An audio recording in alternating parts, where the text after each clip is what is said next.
जय हिंद, वंदे मातरम। दोस्तों, मैं दिव्यांश नामदेव आप सभी का स्वागत करता हूं, अभिनंदन करता हूं पीडब्ल्यू ऑन द आईएएस में। तो दोस्तों, आज अपन एक ऐसी सीरीज की शुरुआत करने वाले हैं जिसमें अपन हर एक स्टेट के कुछ इंपॉर्टेंट ज्योग्राफिकल पॉइंट्स को कवर करेंगे और उसमें यह देखेंगे कि हर एक स्टेट में जो नेशनल पार्क्स है, वाइल्ड लाइफ सेंचुरीज है, बायोस्फीयर रिजर्व अगर है और इसके अलावा वहां पर जो इंपॉर्टेंट रिवर्स है वो कैसे आपके एग्जाम पॉइंट ऑफ व्यू से इंपॉर्टेंट हो सकती है। तो उसी सीरीज को आगे बढ़ाते हुए आज जिस स्टेट की अपन बात करने वाले हैं, पहले तो इसका एक छोटा सा मैं आपको परिचय दे दूं। वो स्टेट को या उस स्टेट को पूरे इंडिया में हार्ट ऑफ इंडिया के नाम से जाना जाता है, मतलब हृदय प्रदेश के नाम से जाना जाता है। इसके अलावा उसे सोया प्रदेश के नाम से जाना जाता है। इसके अलावा उसे हीरा प्रदेश के नाम से जाना जाता है। इसके अलावा उसे नदियों का मायका कहा जाता है। इसके अलावा उसे टाइगर स्टेट कहा जाता है, लेपर्ड स्टेट कहा जाता है और अब एक और उसे नई ख्याति प्राप्त हो चुकी है, चीता स्टेट की। तो आप इतना तो समझ ही गए होंगे कि अपन और किसी की नहीं बल्कि सिर्फ मध्य प्रदेश की बात कर रहे हैं। और मध्य प्रदेश के बारे में अगर मैं बताऊं तो मध्य प्रदेश इंडिया का सेकंड लार्जेस्ट स्टेट है, ये तो अपन को पता ही है। इसके अलावा आप ऐसे सोचिए कि जो भारत का दूसरा सबसे बड़ा राज्य हो सकता है और जहां पर इतने सारे उसको नाम की ख्यातियां प्राप्त है, टाइगर की, लेपर्ड की, चीता की और दुनिया जमाने की। तो आप ये भी समझिएगा और ये रिलेट करना भी बहुत अपने लिए आसान हो जाता है कि अगर पूरे मध्य प्रदेश का 100% फॉरेस्ट कवर है तो अकेले मध्य प्रदेश के 30% पर फॉरेस्ट है। तो ये फैक्ट भी आपके लिए बनकर तैयार होता है कि पूरे भारत में सबसे ज्यादा फॉरेस्ट एरिया वाला अगर कोई स्टेट है तो वो आपका मध्य प्रदेश है। तो जहां पर जंगल ही जंगल है वहां पर wild life sanctuaries, national parks, biosphere reserve होना तो बिल्कुल ही वाजिब है।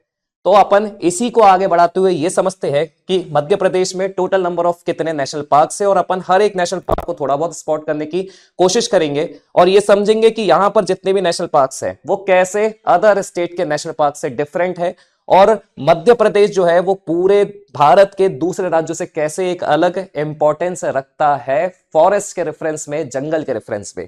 तो अपन बात करते हैं मध्य प्रदेश के 12 नेशनल पार्क की। अब एक चीज और आपको याद रखनी है, मार्च 2024 के हिसाब से जो फॉरेस्ट रिपोर्ट आई थी उसमें ओवरऑल अगर पूरे इंडिया में नेशनल पार्क्स है तो वो टोटल है 106। और इस 106 में भी अगर किसी स्टेट के पास सबसे ज्यादा नेशनल पार्क है तो वो आपके मध्य प्रदेश के पास है। तो मतलब Madhya Pradesh holds the highest number of national parks in sorry तो मतलब Madhya Pradesh holds the highest number of national parks in India. अब इसके साथ एक और चीज याद रखिएगा, ये जो 12 नेशनल पार्क्स है इसमें से ज्यादातर national parks already project tiger के अंतर्गत आते हैं। फिलहाल अपन इन सब नेशनल पार्क्स की लोकेशन को थोड़ा समझने का प्रयास करते हैं, ऊपर से चालू करते हैं, मतलब मध्य प्रदेश को अपन नॉर्थ से चालू करते हैं। यहां पर आपको जो सबसे पहले नेशनल पार्क देखने को मिलेगा उसका नाम है कुनो नेशनल पार्क, जो शिवपुर में आता है। और कुनो नेशनल पार्क बेसिकली लायंस के लिए हमेशा सुर्खियों में रहा है, लेकिन इसलिए नहीं क्योंकि वहां पर लायंस पाए जाते हैं, बल्कि इसलिए क्योंकि बहुत टाइम पहले कुनो नेशनल पार्क में लायंस को हैबिटेट या लायंस का एक प्रॉपर हैबिटेशन बनाने का प्रयास किया गया था, लेकिन वो सफल नहीं रहा। इसलिए कुनो नेशनल पार्क को हमेशा लायंस की कैटेगरी में ध्यान में रखते हुए याद किया जाता है। फिर अपन नेक्स्ट नेशनल पार्क की बात करते हैं, माधव नेशनल पार्क। ये तो अपने आप में बहुत इंपॉर्टेंट है क्योंकि माधव नेशनल पार्क आपका शिवपुरी डिस्ट्रिक्ट में आता है और ये सिर्फ इसलिए फेमस है क्योंकि यहां पर हाल ही में प्रोजेक्ट चीता की शुरुआत की गई थी। मतलब भारत में चीता जो एक्सटिंक्ट हो चुके थे, गायब हो चुके थे, उनको वापस से पुनर्वास किया गया है, रिहेबिलिटेट किया गया है। वो भी कहां पर? माधव नेशनल पार्क, जो आपके शिवपुरी डिस्ट्रिक्ट में आता है। और यहां पर भी इंटरेस्टिंगली एक चीज मैं आपको बता दूं, जिन चीतों को लाया गया था वो टोटल नंबर ऑफ 8 थे, 8 चीते थे जिन्हें नामीबिया से लाया गया था। और अब खुशखबरी ये है कि उनमें से कुछ चीते वहां के एनवायरनमेंट को एडॉप्ट कर चुके हैं और हो सकता है कि संभवतः आने वाले टाइम में भारत में आप एक और बिग कैट की स्पीशीज देख पाओगे जिसका नाम है चीता। तो इसका अगर किसी को क्रेडिट जाता है तो वो सिर्फ और सिर्फ माधव नेशनल पार्क को जाता है। और अगर प्रोजेक्ट चीता की बात करें तो इसकी स्टार्टिंग हुई थी 2022 में, जहां पर 8 चीता कहां से लाए गए थे? नामीबिया से लाए गए थे। फिर अपन बात करते हैं पन्ना नेशनल पार्क की। तो पन्ना नेशनल पार्क, ये वाला जो एरिया है ये पन्ना डिस्ट्रिक्ट में ही है और Panna national park is just famous for project tiger. इसके बाद बात करते हैं संजय डुबरी नेशनल पार्क। अब ये जो संजय डुबरी नेशनल पार्क है, ये भी यहां पर भी टाइगर्स काफी स्पॉट होते हैं। ये जो नेशनल पार्क है ये आपका सीधी डिस्ट्रिक्ट में आता है। फिर अपन बात करते हैं Bandhavgarh national park. Bandhavgarh national park की अगर बात की जाए तो पूरे मध्य प्रदेश में अगर कहीं पर सबसे ज्यादा टाइगर डेंसिटी है, टाइगर डेंसिटी है मतलब एक तो ये नेशनल पार्क एरिया में कम है, लेकिन एरिया में कम होने के बावजूद यहां पर स्क्वायर किलोमीटर के हिसाब से अगर देखा जाए तो टाइगर काफी ज्यादा स्पॉट होते हैं। इसलिए टाइगर डेंसिटी के हिसाब से अगर कहीं पर सबसे ज्यादा टाइगर डेंसिटी है तो वो आपका आ जाता है बांधवगढ़ नेशनल पार्क, जो उमरिया डिस्ट्रिक्ट में है। फिर बात करते हैं घुघुआ या मंडला नेशनल पार्क। अब ये जो घुघुआ नेशनल पार्क है, it is basically a fossil park, मतलब यहां पर जुरासिक एरा के फॉसिल्स पाए गए हैं और उन्हें वहां पर प्रोटेक्ट और कंजर्व करके रखा है। अब इसमें एक इंटरेस्टिंग फैक्ट बताऊं, कुछ समय पहले एक ऐसा एग मिला है जिसके अंदर एग है और वो ये बताया जा रहा है कि वो आपका जुरासिक एरा का फॉसिल है। तो ये अपने आप में बहुत दिलचस्प बात है। ये जो घुघुआ नेशनल पार्क है ये आपका मंडला एंड डिंडोरी डिस्ट्रिक्ट में आता है। तो बेसिकली यहां पर मैं डिंडोरी एंड मंडला डिस्ट्रिक्ट लिख देता हूं। इसके बाद बात करते हैं मध्य प्रदेश के कान्हा नेशनल पार्क की। अगर कान्हा नेशनल पार्क की बात करें तो कान्हा नेशनल पार्क आपका प्रॉपर मंडला डिस्ट्रिक्ट में आता है। और अगर इसकी बात की जाए तो कान्हा नेशनल पार्क मध्य प्रदेश का पहला ऐसा नेशनल पार्क था जहां पर प्रोजेक्ट टाइगर की सबसे पहली बार शुरुआत की गई थी। और अगर एमपी में सबसे ज्यादा अगर कहीं पर टाइगर्स पाए जाते हैं तो वो आपका कान्हा नेशनल पार्क में पाए जाते हैं। तो ये अपने आप में इंपॉर्टेंट है। इसके बाद बात करते हैं पेंच नेशनल पार्क। तो पेंच नेशनल पार्क तो देखने में ही समझ में आ रहा होगा आपको कि इसका मैक्सिमम पोर्शन मध्य प्रदेश में आ रहा है, तो कुछ पोर्शन इसका महाराष्ट्र में आ रहा है। पेंच नेशनल पार्क सिवनी, छिंदवाड़ा और महाराष्ट्र की बॉर्डर को शेयर करता है और ये भी प्रोजेक्ट टाइगर ब्लैक लेपर्ड के लिए काफी ज्यादा फेमस है। इसके बाद बात करते हैं डायनासोर फॉसिल पार्क। यहां पर भी जुरासिक एरा के फॉसिल्स को प्रोटेक्ट और कंजर्व करके रखा है। ये आपका धार डिस्ट्रिक्ट में आता है। फिर बात करते हैं Satpura national park. Satpura national park is famous for और is also famous for project tiger. और सतपुड़ा की बात की जाए तो सतपुड़ा की रानियों के नाम से जो प्लेस फेमस है मध्य प्रदेश में, उसका नाम है होशंगाबाद में पचमढ़ी। और पचमढ़ी जो है is the only hill station of Madhya Pradesh. अब आप ऐसे सोचिए कि कितना खूबसूरत होगा कि एक तो हिल स्टेशन है, उसका नाम है पचमढ़ी, और वहीं पर सतपुड़ा नेशनल पार्क है जहां पर प्रोजेक्ट टाइगर लॉन्च है। तो अपने आप में ये बहुत ही बेहतरीन नेशनल पार्क माना जाता है मध्य प्रदेश का। फिर बात करते हैं लास्ट वन विहार की। अब वन विहार की बात करें तो बेसिकली ये नेशनल पार्क नहीं है, एक प्रकार का जू टाइप का है, लेकिन फिर भी यहां पर जो झील है, जो लेक है, वो एक रैमसर वेटलैंड साइट है जिसका नाम है भोज लेक। बड़ी झील के नाम से इसे जाना जाता है। और आपको पता ही होगा जितने भी वेटलैंड्स है ये सब एनवायरमेंट पॉइंट ऑफ व्यू से कितने ज्यादा इंपॉर्टेंट होते हैं, क्योंकि these all are famous for और इंपॉर्टेंट फॉर और are home to migratory birds. ये सब प्रवासी पक्षियों का सबसे बेहतरीन स्थान होते हैं और पर्यावरण के दृष्टिकोण से सबसे ज्यादा महत्वपूर्ण होते हैं। तो यहां पर जो 12 नेशनल पार्क्स है, these all are the important और only the 12 national parks of Madhya Pradesh. अब एक चीज इसमें जो ध्यान देने वाली है कि अगर बात की जाए अगर बात की जाए कि मध्य प्रदेश का सबसे बड़ा कौन सा नेशनल पार्क है, which is the largest national park of MP, तो उसका नाम आ जाता है कान्हा। कान्हा एमपी का लार्जेस्ट नेशनल पार्क है। तो अगर स्मॉलेस्ट नेशनल पार्क की बात की जाए तो वो आ जाता है आपका घुघुआ नेशनल पार्क, जो आपका डिंडोरी में स्ट्रिक्ट है, डिंडोरी में स्थित है। तो ये हो जाएगा स्मॉलेस्ट और ये हो जाएगा लार्जेस्ट। तो यहां मैं लिख देता हूं स्मॉलेस्ट और ये हो जाएगा लार्जेस्ट। तो यहां पर आपके मध्य प्रदेश के नेशनल पार्क्स पूरे कवर होते हैं। आगे चलते हैं अपन और बात करते हैं यहां पर वाइल्ड लाइफ सेंचुरीज की, और फिर इकट्ठा अपन देखेंगे प्रोजेक्ट टाइगर के बारे में, मध्य प्रदेश के बारे में क्या कहा जाता है, कैसे वो इंपॉर्टेंट है। तो फिलहाल वाइल्ड लाइफ सेंचुरीज की बात करें तो wild life sanctuaries Madhya Pradesh में बहुत सारी है। अप्रोक्सीमेट अगर बात की जाए तो 24 वाइल्ड लाइफ सेंचुरीज आपको मध्य प्रदेश में देखने को मिलती है। लेकिन फिर भी यहां पर अपन कुछ इंपॉर्टेंट वाइल्ड लाइफ सेंचुरीज को ही मार्क करेंगे जो अभी सबसे ज्यादा सुर्खियों में है।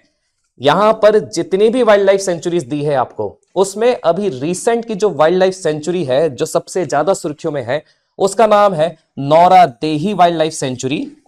Just a moment. And Nauradehi wild life century, Nauradehi wild life century and वीरांगना Rani Durgavati wild life century. तो अभी हाल ही में एक गस्टेट नोटिफिकेशन के द्वारा नौरादेही वाइल्ड लाइफ सेंचुरी और वीरांगना दुर्गावती वाइल्ड लाइफ सेंचुरी को मर्ज करके यहां पर हाल ही में मतलब 2024 में प्रोजेक्ट टाइगर लॉन्च किया गया है, जिसके कारण संभवतः ये दोनों सेंचुरी जब आपस में मिली है तो प्रोजेक्ट टाइगर के हिसाब से ये भारत की सबसे बड़ी वाइल्ड लाइफ सेंचुरी बन गई है जहां पर प्रोजेक्ट टाइगर लॉन्च किया गया है। तो अगर एमपी में इसके लोकेशन की बात की जाए तो नौरादेही वाइल्ड लाइफ सेंचुरी आपकी सागौर डिस्ट्रिक्ट में आती है। तो वहीं अगर वीरांगना दुर्गावती वाइल्ड लाइफ सेंचुरी की बात करें तो ये जबलपुर के पास एक दमोह डिस्ट्रिक्ट है, वहां पर आती है। तो ये सबसे ज्यादा इंपॉर्टेंट है। इसके अलावा अगर वाइल्ड लाइफ सेंचुरीज की पूरी बात की जाए तो मध्य प्रदेश की जो सबसे बड़ी वाइल्ड लाइफ सेंचुरी है, मतलब the largest wild life sanctuary in Madhya Pradesh, उसका नाम भी नौरादेही है जो आपकी सागर में लोकेटेड है। और वहीं अगर स्मॉलेस्ट वाइल्ड लाइफ सेंचुरी की बात की जाए तो वो आपका राला मंडल वाइल्ड लाइफ सेंचुरी है जो आपकी इंदौर डिस्ट्रिक्ट में आती है। तो यहां पर जितनी भी वाइल्ड लाइफ सेंचुरीज दी है उसमें 1, 2, 3 तो आपके लिए सबसे ज्यादा इंपॉर्टेंट है, क्योंकि एग्जाम पॉइंट ऑफ व्यू से ये अभी सबसे ज्यादा सुर्खियों में है। इसके अलावा एक और वाइल्ड लाइफ सेंचुरी है जहां पर प्रोजेक्ट टाइगर को लॉन्च किया गया है। तो सिर्फ प्रोजेक्ट टाइगर के पॉइंट ऑफ व्यू से इस वाइल्ड लाइफ सेंचुरीज को भी याद करना अपने लिए जरूरी हो जाता है, और इसका नाम है आपका रातापानी वाइल्ड लाइफ सेंचुरी। ये जो रातापानी वाइल्ड लाइफ सेंचुरी है, मैं एक मिनट आपको दिखा देता हूं। यहां पर देखिएगा, ये जो रातापानी वाइल्ड लाइफ सेंचुरी है, Ratapani wild life sanctuary is also important for project tiger. और इसकी जो लोकेशन है, रातापानी की जो लोकेशन है वो आपका रायसेन डिस्ट्रिक्ट में आती है, और वो इस तरफ कहीं आपको देखने को मिलती है।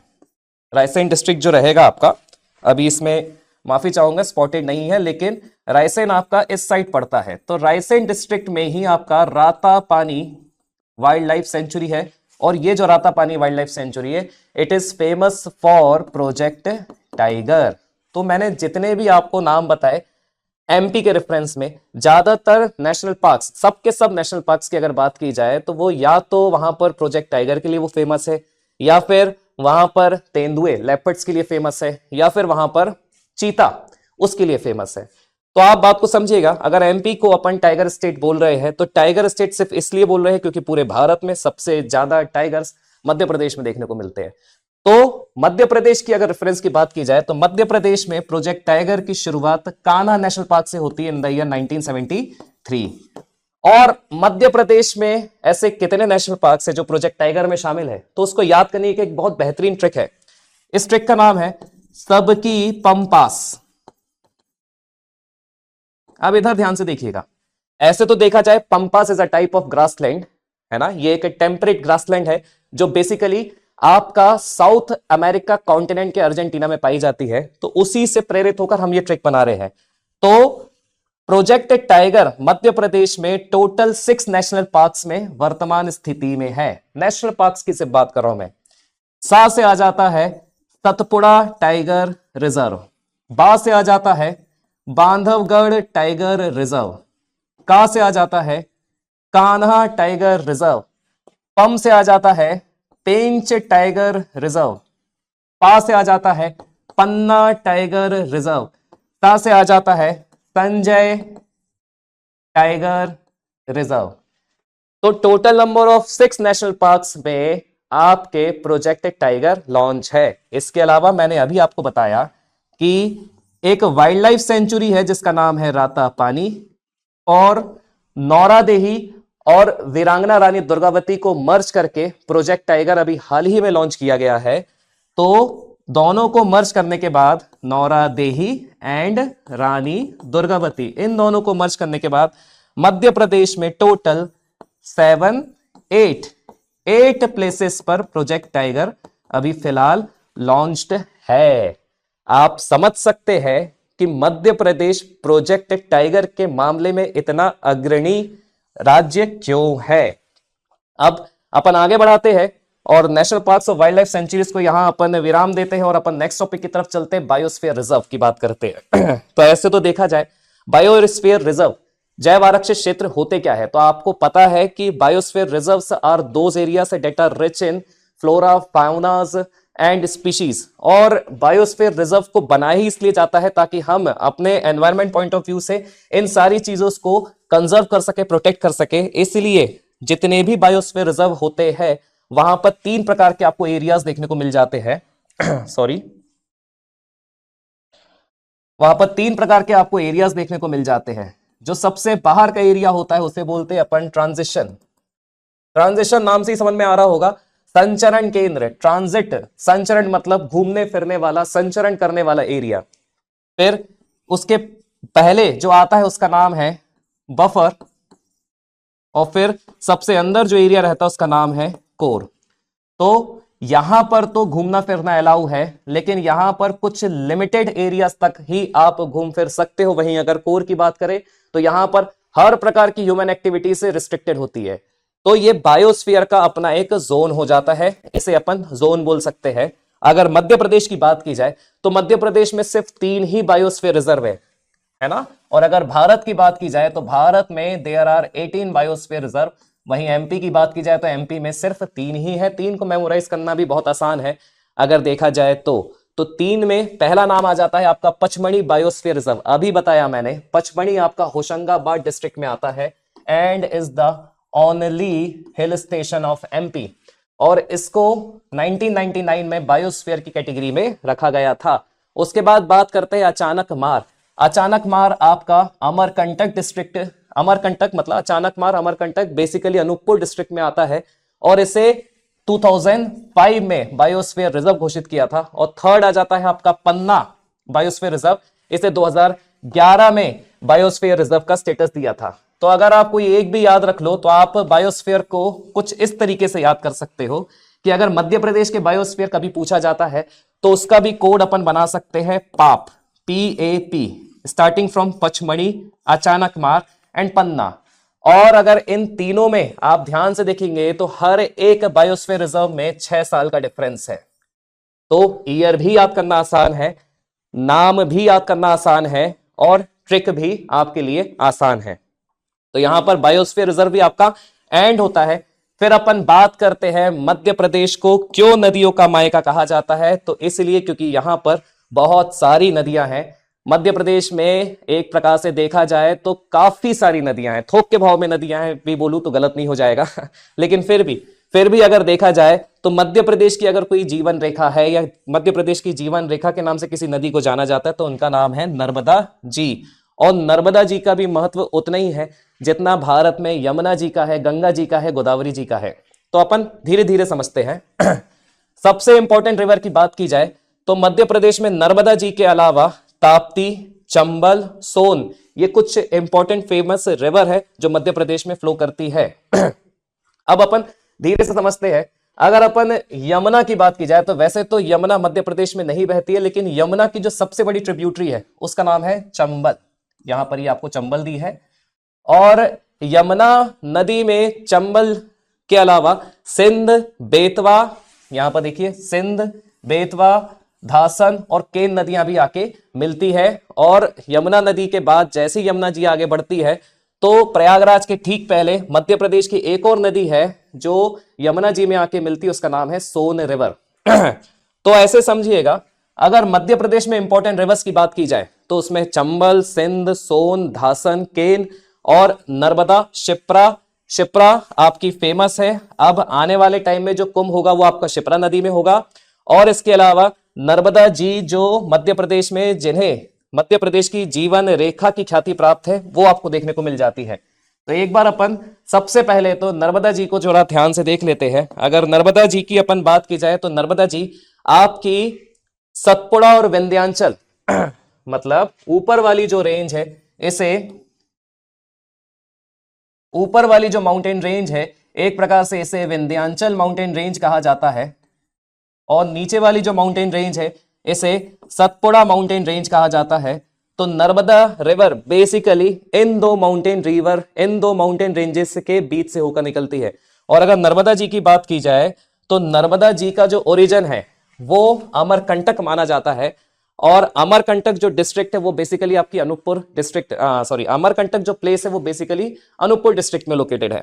लेकिन अनूपपुर डिस्ट्रिक्ट के अमरकंटक से सिर्फ नर्मदा जी नहीं निकलती है, बस वहां से टोटल 3 नदियां निकलती है, जिसमें से एक तो नर्मदा जी है ही है, दूसरी नदी का नाम है वहां पर सोन, और तीसरी नदी का नाम है जोहिला।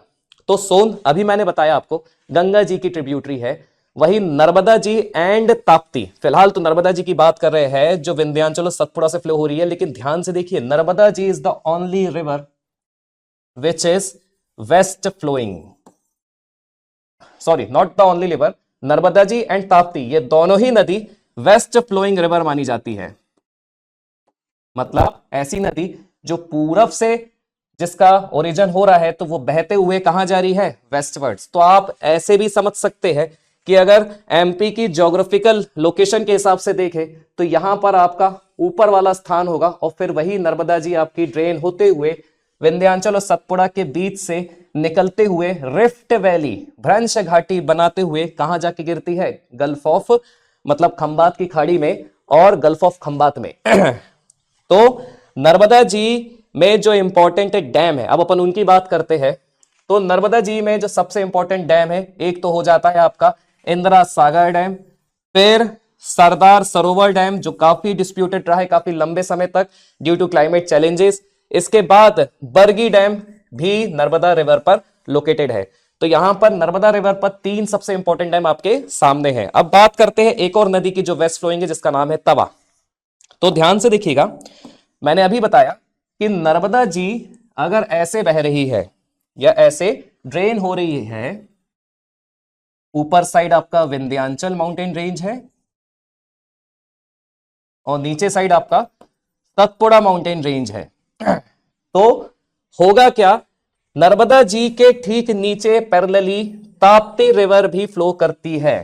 तो ताप्ती रिवर कहां हो जाएगी आपकी, नर्मदा जी के नीचे। तो अपन ऐसा भी बोल सकते हैं कि ताप्ती रिवर और नर्मदा रिवर के बीच में अगर कोई माउंटेन रेंज है तो इसका नाम आ जाता है सतपुड़ा।